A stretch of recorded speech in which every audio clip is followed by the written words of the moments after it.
Assalamualaikum warahmatullahi wabarakatuh. Alhamdulillahirabbil alamin wassalatu wassalamu ala asrofil anbiya'i wa mursalin wa ala alihi wa ashabihi rasulillahi ajmain.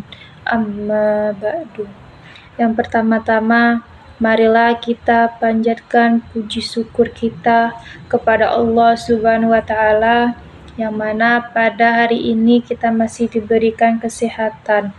Salawat serta salam tidak lupa pula kita hadiahkan kepada Nabi besar Muhammad Sallallahu Alaihi Wasallam dengan mengucapkan Allahumma sholli ala sayyidina Muhammad wa ala ali sayyidina Muhammad. Baiklah, saya tidak akan memperpanjang kata mukadimah. Langsung saja, judul ceramah saya adalah Haram Membela Kebiadaban Yahudi. Kejahatan entitas Yahudi terhadap penduduk Gaza kian terkuat. Ternyata militer Yahudi sendiri yang melakukan pembantaian terhadap warga sipil yang tengah menyaksikan konser pada 7 Oktober lalu. Pembantaian itu lalu mereka tuduhkan kepada Hamas. Tudingan Yahudi Zionis bahwa sejumlah rumah sakit menjadi markas pejuang Hamas juga tidak terbukti. Padahal entitas Yahudi telah melakukan serangan berontak terhadap fasilitas kesehatan tersebut. Masih banyak lagi kedustaan untuk membenarkan tindakan keji mereka akhirnya terbongkar juga. Dengan izin Allah, kini opini sebagian besar penduduk dunia, para jurnalis, termasuk sejumlah media massa barat mulai berbalik menyerang Yahudi Zionis. Mereka membeberkan kedustaan entitas Yahudi di balik berbagai serangan terhadap warga Gaza di berbagai negara, termasuk di Amerika Serikat dan Inggris. Warga mulai mengecam para pemimpinnya sendiri yang dituduh bertanggung jawab atas aksi genosida kaum Yahudi terhadap penduduk Gaza. Allah Subhanahu wa Ta'ala sesungguhnya telah mengingatkan kaum muslim tentang kejahatan kaum Yahudi sepanjang sejarah. Padahal Allah Subhanahu wa Ta'ala memberikan mereka banyak karunia. Misalnya, Allah Subhanahu wa Ta'ala banyak mengutus para nabi dan rasul di tengah-tengah mereka, menjadikan sebagian dari mereka sebagai raja, termasuk menyelamatkan mereka dari kekejaman Fir'aun. Allah Subhanahu wa Ta'ala berfirman, "Hai Bani Israel, ingatlah nikmatku yang telah aku anugerahkan kepada kalian. Dan ingat pula bahwa aku telah melebihkan kalian atas seluruh umat." Quran Surah Al-Baqarah ayat 47. Di dalam tafsirnya, Imam Ibnu Katsir menjelaskan ayat di atas.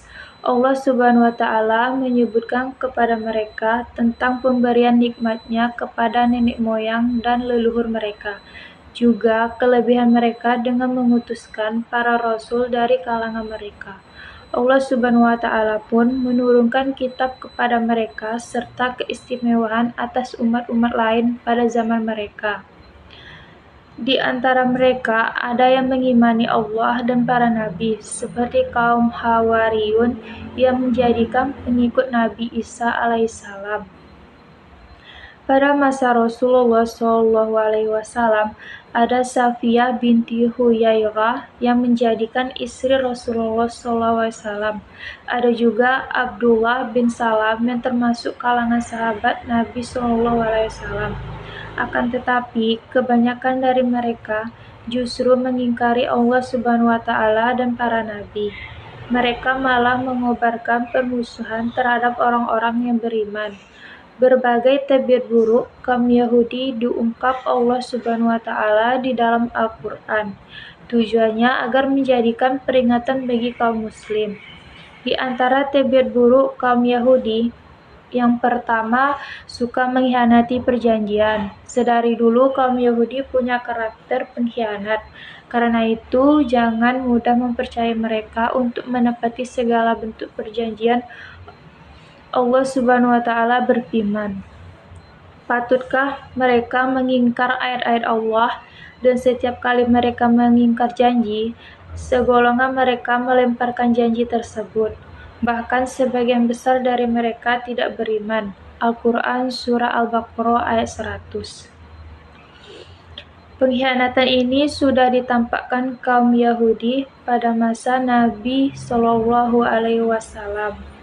Mereka telah terikat dengan piagam Madinah untuk tidak saling menyerang.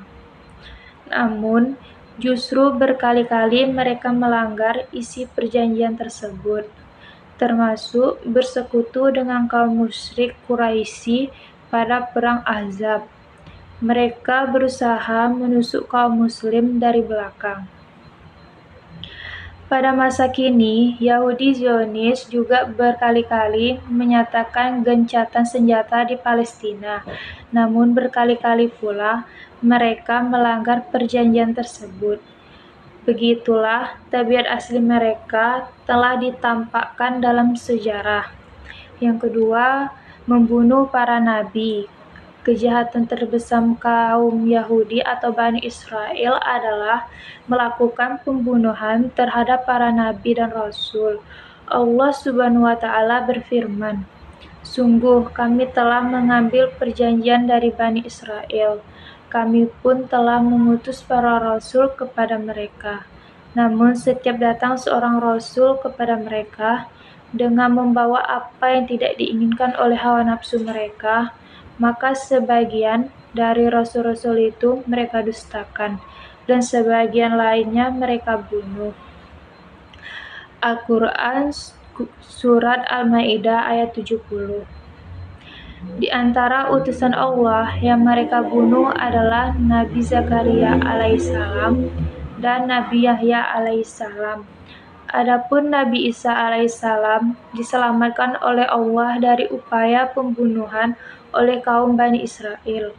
Allah Subhanahu wa Ta'ala juga menyelamatkan Rasulullah SAW dari sejumlah upaya pembunuhan yang dilakukan orang-orang Yahudi yang dilakukan Ammar bin Jahsy. Yang ketiga, kaum Yahudi adalah bangsa yang paling keras permusuhan dan kebenciannya terhadap Islam dan kaum Muslim. Mereka juga berusaha keras agar kaum Muslim mengikuti millah atau agama mereka. Allah Subhanahu wa Ta'ala berfirman, "Tidak akan pernah ridho kepada kamu Muhammad kaum Yahudi dan Nasrani sampai kau mengikuti agama mereka." Al-Quran Surah Al-Baqarah ayat 120. Jadi hikmahnya adalah Rasulullah SAW bersabda, "Kiamat tidak akan terjadi hingga kaum muslim memerangi Yahudi. Lalu kaum muslim akan membunuh mereka hingga setiap orang Yahudi bersembunyi di balik batu dan pohon. Namun, batu dan pohon itu berkata, 'Wahai muslim, wahai hamba Allah dan orang Yahudi di belakangku, kemarilah dan bunuhlah dia, kecuali pohon Garkak karena ia adalah pohon Yahudi." Hadis riwayat Muslim. Demikianlah ceramah yang dapat saya sampaikan. Lebih dari kurang saya mohon maaf. Wabillahi taufiq wal hidayah. Assalamualaikum warahmatullahi wabarakatuh.